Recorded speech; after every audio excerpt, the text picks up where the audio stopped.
এসো কোরআনের আঙিনায়, এসো শান্তির মোহনায়। এসো কোরআনের আঙিনায়, এসো শান্তির মোহনায়। জীবনকে রাঙাতে, ফুলে ফুলে সাজাতে আল্লাহর প্রেম সুধা নিয়ে এলো পিএইচপি কোরআনের আলো। পিএইচপি। আসসালামু আলাইকুম ওয়া রাহমাতুল্লাহ। যদি কোনো বিপর্যয়ে পৃথিবী থেকে হারিয়ে যায় সমস্ত বই পুস্তক, যদি ধ্বংস হয়ে যায় সকল ছাপাখানা, যদি বিনষ্ট হয়ে যায় পৃথিবীর সকল ডিভাইস, তাহলে জ্ঞান বিজ্ঞান হারিয়ে যাবে নিমিষেই। কিন্তু হারাবে না ঐশী জ্ঞানের আধার, সর্বশেষ ও সর্বশ্রেষ্ঠ আসমানি কিতাব আল কুরআনুল কারীম।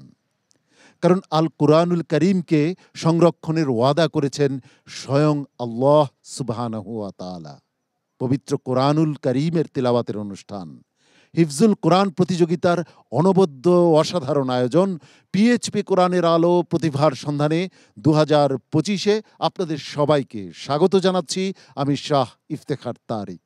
এই অনুষ্ঠানের টাইটেল স্পন্সর হিসাবে রয়েছে পিএইচপি ফ্যামিলি, কো স্পন্সর হিসাবে রয়েছে Al Arafah Islami Bank PLC, Smart Synthetic Colour Paste, Center for Zakat Management, Infinity Mega Mall, Savoy ice cream, ইয়ার এশিয়া ও ইসলামী ব্যাংক বাংলাদেশ পিএলসি।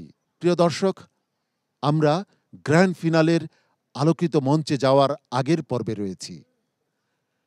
ইতোমধ্যে আমরা পেয়ে গেছি যারা গ্র্যান্ড ফিনালের আলোকিত মঞ্চকে আরও অনেক বেশি আলোকিত করে তুলবে, সেই 4 প্রতিযোগীকে। সেই 4 প্রতিযোগী আজও পারফর্ম করবে ইনশাআল্লাহ। আজকের পারফরমেন্স একটু ভিন্ন ধরনের।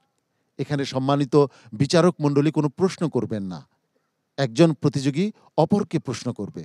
তাদের প্রশ্নোত্তরের মধ্য দিয়ে আমরা পেয়ে যাব, আমরা জানব কারা হচ্ছে যোগ্যতর প্রার্থী।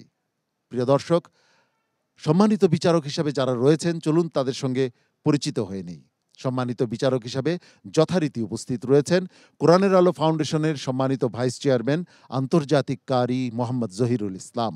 আসসালামু আলাইকুম ওয়া রাহমাতুল্লাহি ওয়া বারাকাতুহু। হুফাজুল কোরআন ফাউন্ডেশনের সম্মানিত চেয়ারম্যান আন্তর্জাতিক বিচারক শাইখুল কুররা শাইখ আব্দুল হক।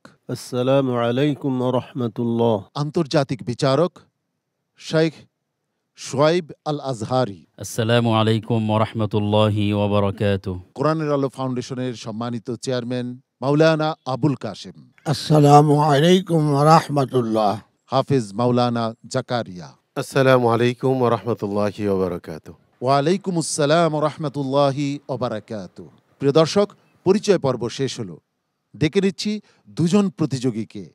একজন আরেকজনকে প্রশ্ন করবে। একজন হচ্ছে হবিগঞ্জের লাখাইয়ের ছেলে মুহিবুল্লাহ মাসুম এবং নেত্রকোনার বারহাট্টা থেকে এসেছে সোয়াইবুর রহমান। তাদেরকে মঞ্চে ডেকে দিচ্ছি। তোমরা চলে এসো মঞ্চে, তোমরা একে অপরকে প্রশ্ন করে নাও। এসো কোরআনের আঙিনায়, এসো শান্তির মোহনায়। আসসালামু আলাইকুম ওয়া রাহমাতুল্লাহি ওয়া বারাকাতুহু। ওয়া আলাইকুম আসসালাম ওয়া রাহমাতুল্লাহি ওয়া বারাকাতুহু। মুহিবুল্লাহ মাসুম, সোহাইবুর রহমান, তোমরা একে অপরকে প্রশ্ন করবে। কে আর আগে বলবে? উস্তাদ জামি বলুন। আচ্ছা, ঠিক আছে, প্রশ্ন করো। আউযু বিল্লাহি মিনাশ শাইতানির রাজীম। বিসমিল্লাহির রহমানির রহিম। কুতিবা আলাইহি আন্নাহু মান তাওয়াল্লাহু ফাআন্নাহু ইউদিল্লুহু। أعوذ بالله من الشيطان الرجيم. بسم الله الرحمن الرحيم.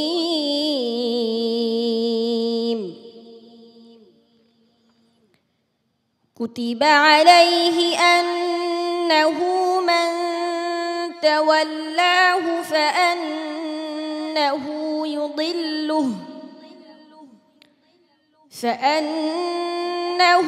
يضله ويهديه إلى عذاب السعير.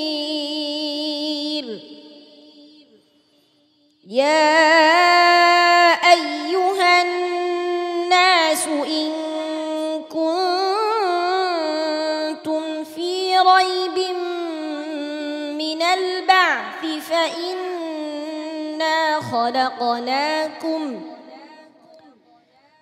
فإنا خلقناكم من تراب ثم من نطفة ثم من علقة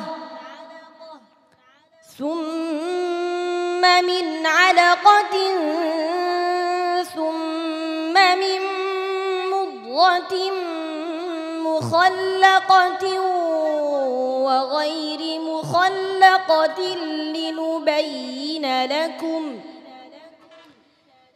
ونقر في الأرحام ما نشاء إلى أجل مسمى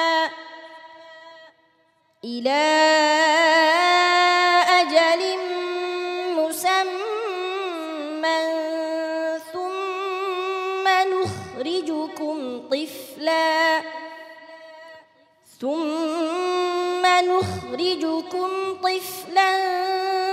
ثم لتبلغوا أشدكم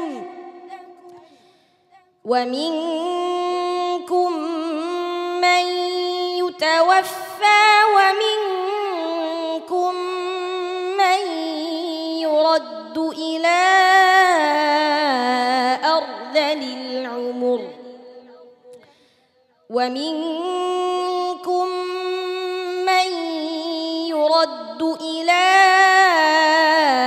أرذل العمر لكي لا يعلم من بعد علم شيئا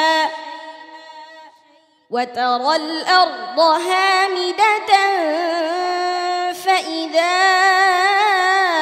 أنزلنا عليها الماء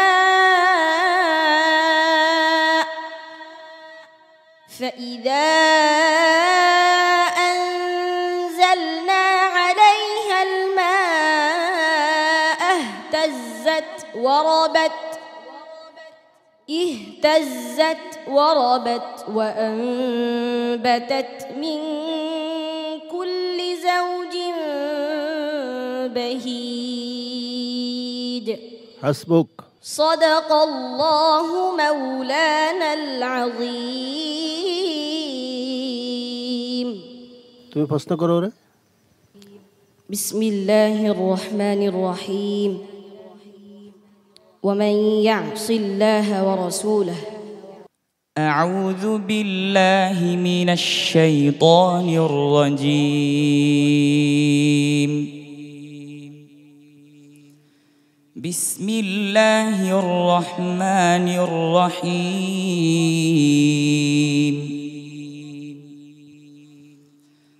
ومن يعص الله ورسوله ويتعد حدوده يدخله نارا خالدا فيها وله عذاب مهين. واللاتي يأتين الفاحشة من نسائكم فاستشهدوا عليهن 4 منكم فإن شهدوا فأمسكوهن في البيوت حتى يتوفاهن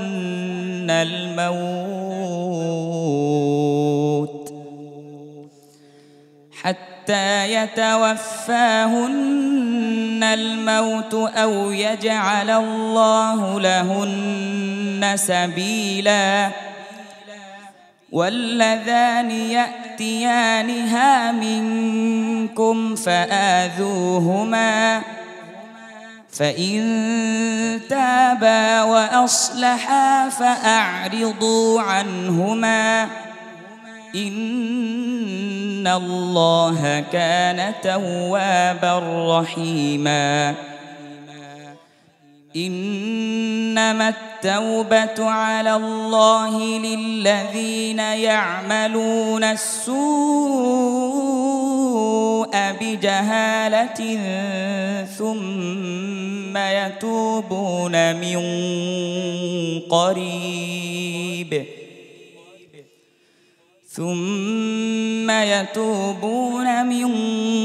قريب فأولئك يتوب عليهم আবার বলো ثم يتوبون من قريب فأولئك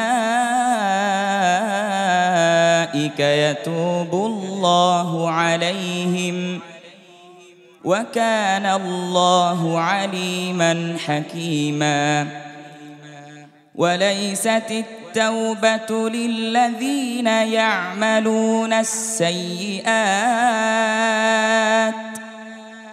حتى إذا حضر أحدهم الموت قال إني تبت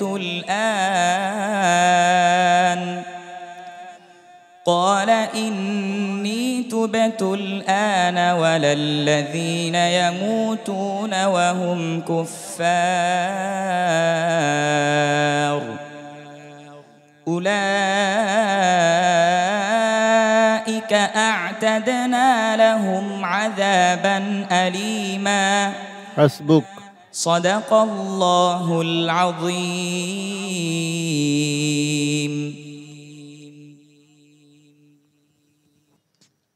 মাশাআল্লাহ, সেরাদের সেরা দুজন প্রতিযোগী পারফর্ম করলো, প্রশ্ন করলো একে অপরকে।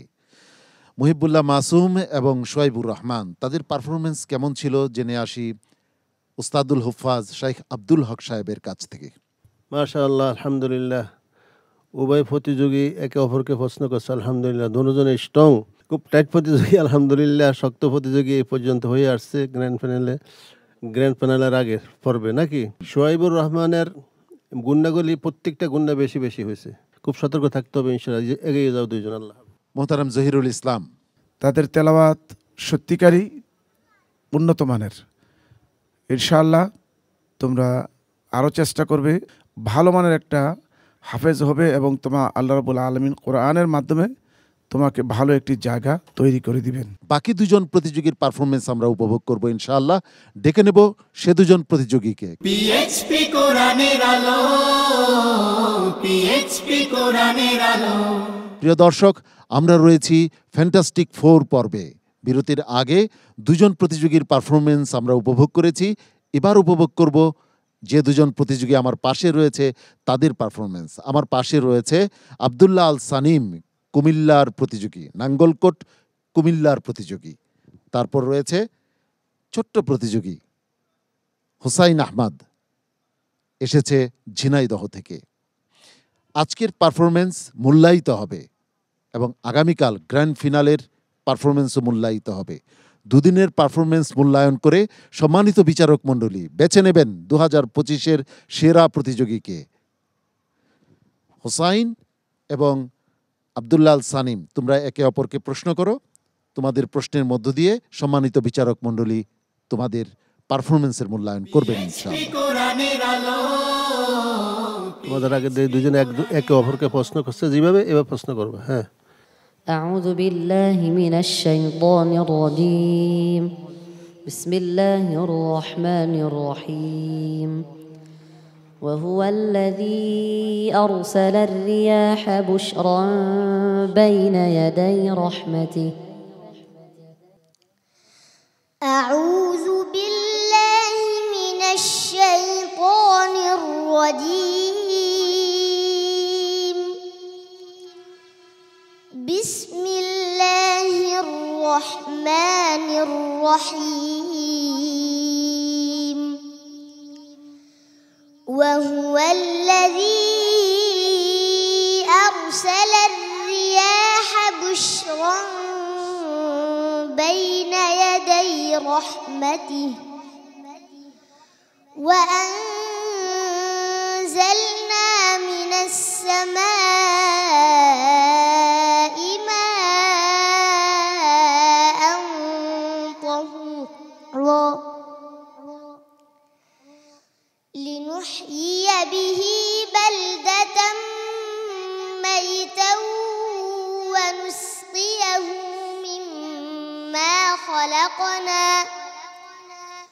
ونسقيه مما خلقنا أنعاما وأناسيا كثيرا ولقد صرفناه بينهم ليذكروا فأبى أكثر الناس إلا كفورا ولو شئنا لبعثنا في كل قرية نذيرا فلا تطع الكافرين وجاهدهم به جهادا كبيرا وهو الذي مرج البحرين هذا عذب فرات وهذا ملح أجاج وجعل بينهما برزخا وحجرا محجورا وهو الذي خلق من الماء بشرا فجعله نسبا وصهرا وكان ربك قديرا ويعبدون من دون الله ما لا ينفعهم ولا يضرهم وكان الكافر على ربه ظهيرا وما أرسلناك إلا مبشرا ونذيرا قل ما أسألكم عليه من أجر إلا من شاء أن يتخذ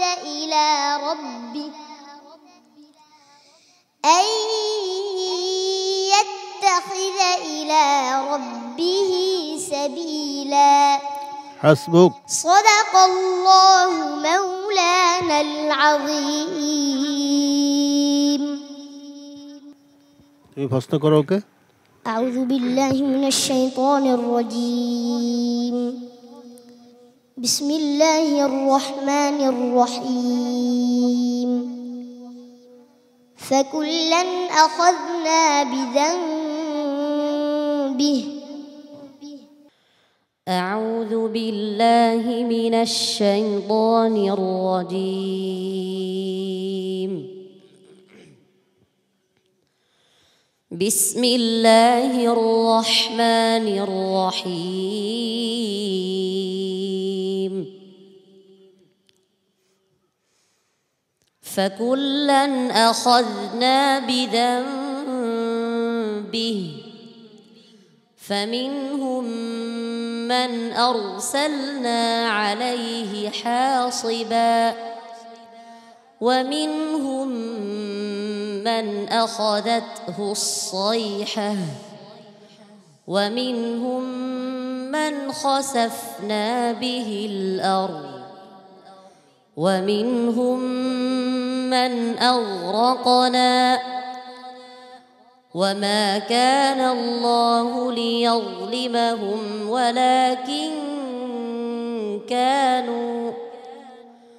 ولكن كانوا أنفسهم يظلمون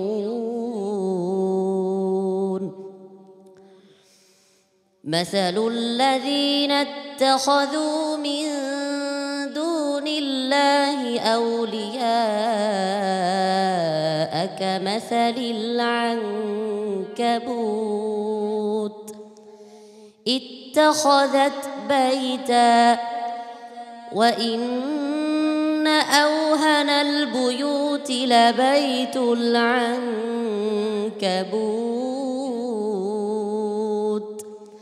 لو كانوا يعلمون إن الله يعلم ما يدعون من دونه من شيء وهو العزيز الحكيم وتلك الأمثال نضربها للناس وما يعقلها إلا العالمون خلق الله السماوات والأرض بالحق إن في ذلك لآية للمؤمنين أتل ما أوحي إليك من الكتاب وأقم الصلاة إن الصلاة تنهى عن الفحشاء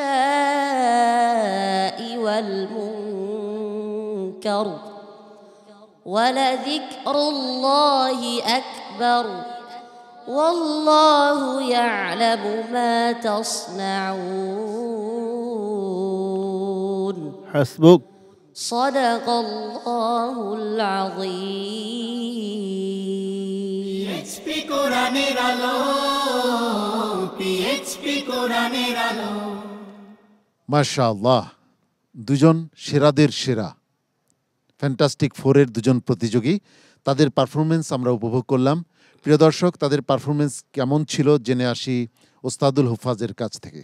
জি আব্দুল্লাহ আল সানিম, তুমি আজকে যেভাবে পড়ছো তেলাওয়াত, তোমার পড়ার মধ্যে আরো একটু স্পিরিট, গতি থাকতে হবে এবং ইলমে তাজবিদের সার্বিক বিষয়ের উপরে খেয়াল রাখতে হবে। মাখরাজ, সিফাত, মদ, গুন্না সব কিছু গ্র্যান্ড ফিনালের জন্য ভালো করতে পারো, সেভাবে চেষ্টা করো ইনশাল্লাহ। মোহতারাম জহিরুল ইসলাম, তোমাদের দুইজনকে আমি বলছি যে আগামী দিন গ্র্যান্ড ফিনালে যখন তেলাওয়াত করবে, প্রত্যেকের মুখে যেন আমরা হাসি দেখতে পাই, ঠিক আছে? তাহলে আমাদের কাছে ভালো লাগবে, আমরাও খুশি হব, আনন্দ পাবো। এগিয়ে যাও ইনশাআল্লাহ। জাযাকাল্লাহ খাইর।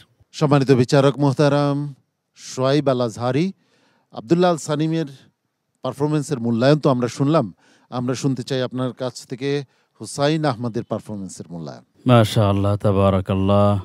হুসাইন আহমদ খুব চমৎকার এক প্রতিযোগী, শুরু থেকে আমাদেরকে চমৎকার তার অসাধারণ তেলাওয়াত শুনিয়ে এসেছে। আজকেও তার ব্যতিক্রম হয়নি, আলহামদুলিল্লাহ। খুব ভালো তেলাওয়াত করেছে হুসাইন আহমদ। প্রিয় দর্শক, শুধু তেলাওয়াতই আজকের পর্ব শেষ নয়, তাদের কাছ থেকে আজ আমরা বিশেষ উপস্থাপনা উপভোগ করব ইনশাআল্লাহ কিছুক্ষণের মধ্যেই। সম্মানিত অতিথি হাফেজ মাওলানা জাকারিয়া হুসাইন আহমদ, সে যে প্রকৃতপক্ষে একজন কোরআনের ধারক বাহক। আমি তার সাথে যখন কথা বলি তখন সে বলে যে আমি পিএইচপি কোরআনের আলোতে কি হব এটা আমি জানি না, কিন্তু আমি ঠিক ওই রাসূল সাল্লাল্লাহু আলাইহি সাল্লামের রওজায় গিয়ে সালাম দিতে চাই যার উপরে কোরআন নাজিল হয়েছে। আমি খুব অভিভূত হয়ে তার দিকে তাকিয়ে থাকি যে এত ছোট্ট মানুষ, তাকে কে শোনালো সেই গল্প যে আল্লাহ রাসূল সাল্লাল্লাহু আলাইহি সাল্লামের উপরে কোরআন নাজিল হয়েছে? তাকে কে জানালো সেই মেসেজ? এই মেসেজগুলোই প্রকৃত শিক্ষা এবং এগুলোই হলো ইসলামিক শিক্ষা, ধর্মীয় শিক্ষা। মোহতারাম মাওলানা আবুল কাসেম, এই দুই প্রতিযোগীর জন্য আপনার কাছে দোয়া চাচ্ছি।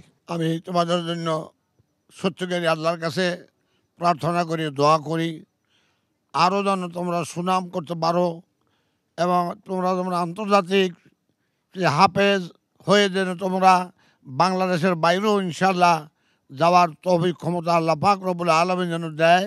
আমি দোয়া তোমাদের জন্য কামনা করি। পিএইচপি কোরআনের আলো, পিএইচপি কোরআনের আলো। আমরা এই 4 প্রতিযোগীর কণ্ঠে পবিত্র কালামুল্লাহ শরীফের তিলাওয়াত শুনেছি, উপভোগ করেছি তাদের পারফরমেন্স। এবার এই 4 প্রতিযোগী ভিন্ন ধরনের কিছু উপস্থাপন করবে আমাদের সামনে। প্রথমেই আব্দুল্লাহ আল সানিমকে অনুরোধ করছি, তুমি কি করতে চাও এই মুহূর্তে? ভিন্ন সূত্রাত করতে চাই। আব্দুল্লাহ আল সানিম ভিন্ন কোনো সুরে তিলাওয়াত করতে চায়, যে সুরে এতদিন আপনাদেরকে তিলাওয়াত শুনিয়েছে, এবার সে ভিন্ন সুরে তিলাওয়াত করবে ইনশাআল্লাহ। أعوذ بالله من الشيطان الرجيم. بسم الله الرحمن الرحيم.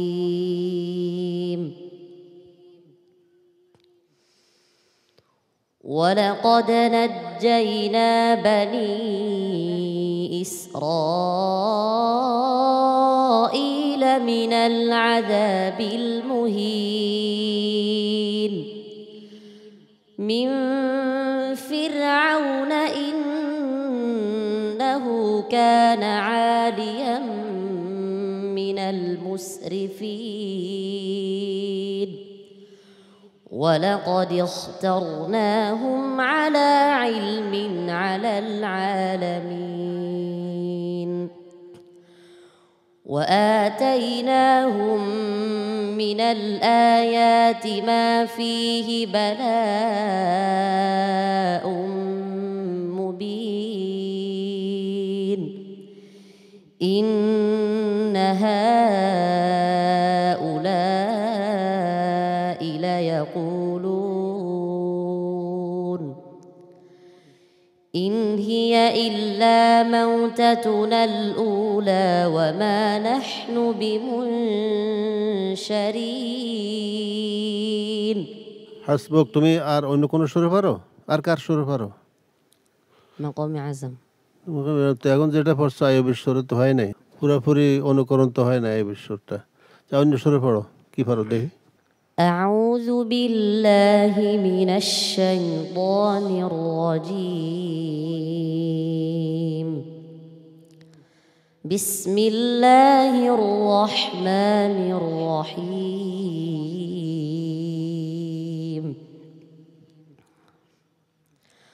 ولقد كذب أصحاب الحجر المرسلين وآتيناهم آياتنا فكانوا عنها معرضين وكانوا ينحتون من الجبال بيوتا آمنين فأخذتهم الصيحة مصبحين فما أغنى عنهم ما كانوا يكسبون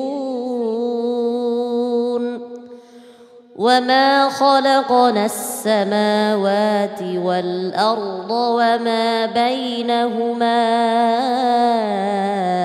إلا بالحق وإن الساعة لآتية فاصفح الصفح الجميل. হাসবুক। মাশাআল্লাহ, মাশাআল্লাহ। আব্দুল্লাহ আল সানিমের কণ্ঠে আমরা তিলাওয়াত শুনলাম। প্রিয় দর্শক, এবার আপনার কাছে জানতে চাচ্ছি, আপনি আমাদেরকে কি শোনাবেন? তেলাওয়াত শোনাবো। কার সুরে শোনাবে? তাকরিম। আচ্ছা, ঠিক আছে, মাশাআল্লাহ। পড়ো দেখি।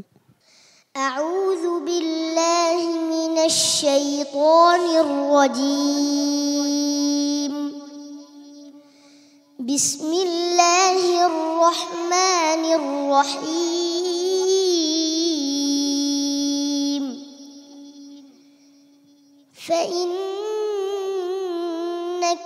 وما تعبدون ما أنتم عليه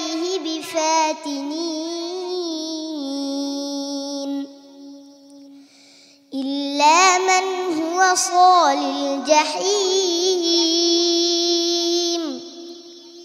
وما منا إلا له مقام معلوم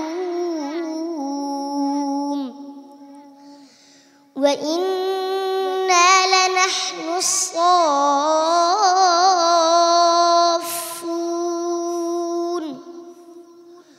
وإنا لنحن المسبحون জি হুসাইন আহমদ, আর কার সুর পারো বা কি পারো? অন্য কিছু আজান বা নাত কোনটি? أذن জি আজান দাও, শোনাও আমাদেরকে।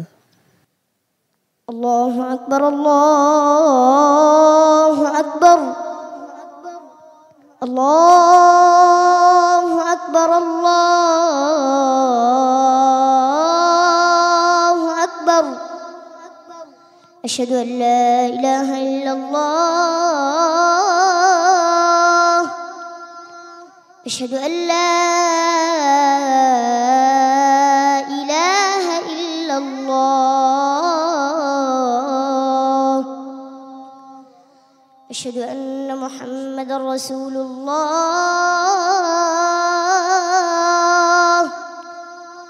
أشهد أن محمد رسول الله হাসবুক, মাশাআল্লাহ। মাশাআল্লাহ হুসাইন আহমদ, তুমি চমৎকার আজান দিয়েছো। তবে আমি তোমার সাথে একটু অ্যাড করতে চাই, আজান একটু লম্বা করতে হয়। যেমন আমি বলে দিচ্ছি তোমাকে, আল্লাহু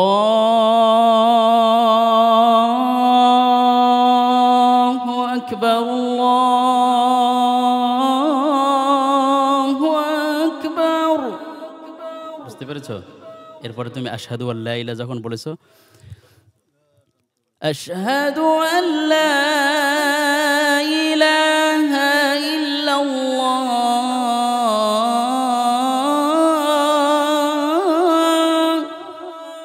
এরপর আশহাদু আন্না মুহাম্মাদুর রাসূলুল্লাহ তুমি গুন্না ছাড়া বলেছো, গুন্না করে বলাটা ভালো। যেমন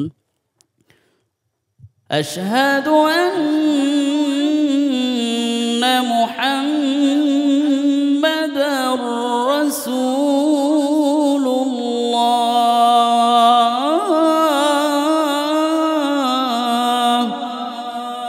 এভাবে বলাটা ভালো। বুঝতে পেরেছো?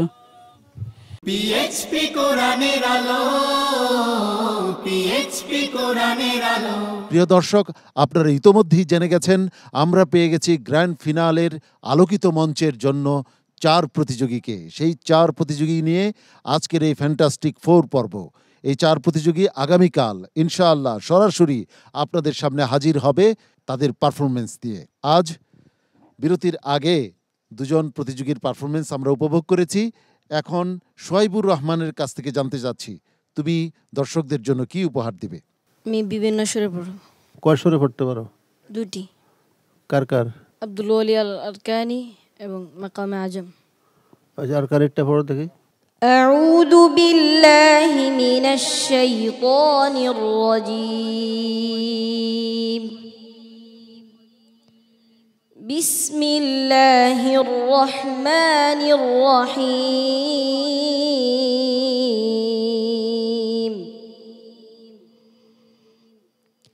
وما خلقنا السماوات والأرض وما بينهما إلا بالحق وإن الساعة لآتية فاصفح الصفح الجميل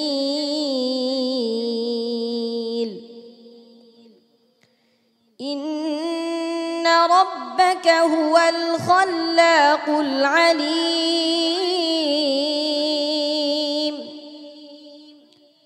ولقد آتيناك 7 من المثاني والقرآن العظيم لا تمدن عينيك إلى ما متعنا أزواجا منهم সোহাইব কিছু কিছু আছে, সামান্য আছে, পুরোপুরি আসে নাই তো। কারোর সুর অনুকরণ করতে হইলে পুরোপুরি করতে হবে, তখন সেখানে মজা পাওয়া স্বাদ পাওয়া যাবে ইনশাআল্লাহ। এবারে আমি মুহিবুল্লাহ মাসুমের কাছে যাচ্ছি। মুহিবুল্লাহ মাসুম, তুমি আমাদেরকে কি পারফর্ম করে শোনাবে? একটি ভিন্ন সুরে তেলাওয়াত করে শোনাবো। জি, শোনাও। أعوذ بالله من الشيطان الرجيم بسم الله الرحمن الرحيم الذين آتيناهم الكتاب يتلونه حق تلاوته أولئك يؤمنون به ومن يكفر به فأولئك هم الخاسرون يا بني إسرائيل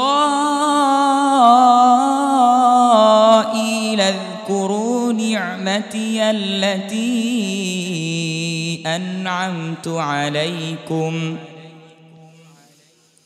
اذكروا نعمتي التي أنعمت عليكم وأني فضلتكم على العالمين আর কি পারো মহিবুল্লাহ? জি, কিছুটা কেরাত পড়তে পারি। কেরাত শোনা আমাদেরকে একটু। أعوذ بالله من الشيطان الرجيم بسم الله الرحمن الرحيم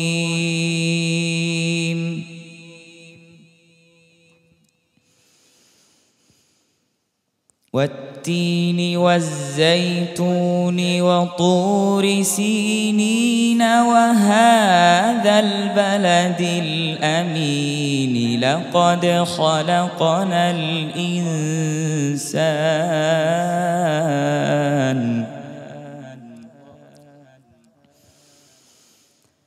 لقد خلقنا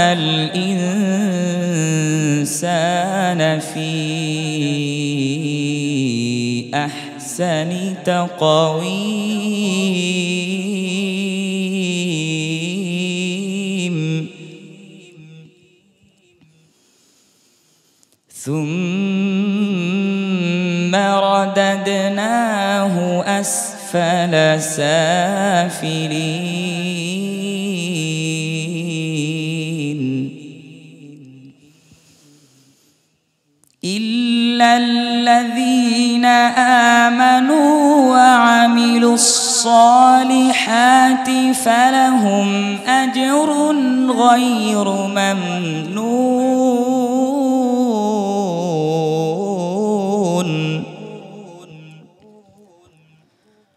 فما يكذبك بعد بالدين أليس الله بأحكم الحاكمين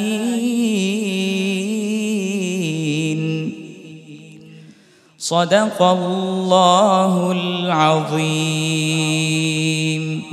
হাসবুক। তো তোমার কেরাত আস্তে আস্তে শুরু করতে হয়, এক আয়াত এক সব করে দুই আয়াত করে, তারপর আবার লম্বাভাবে টান নিতে হয়।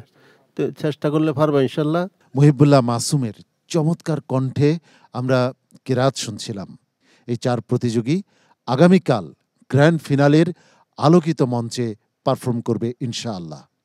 আগামীকালই নির্ধারিত হয়ে যাবে কে হচ্ছে 2025-এর সেরা প্রতিযোগী। সেটা দেখতে হলে চোখ রাখতে হবে আপনাদের প্রিয় স্যাটেলাইট চ্যানেল এনটিভির পর্দায় আগামীকাল।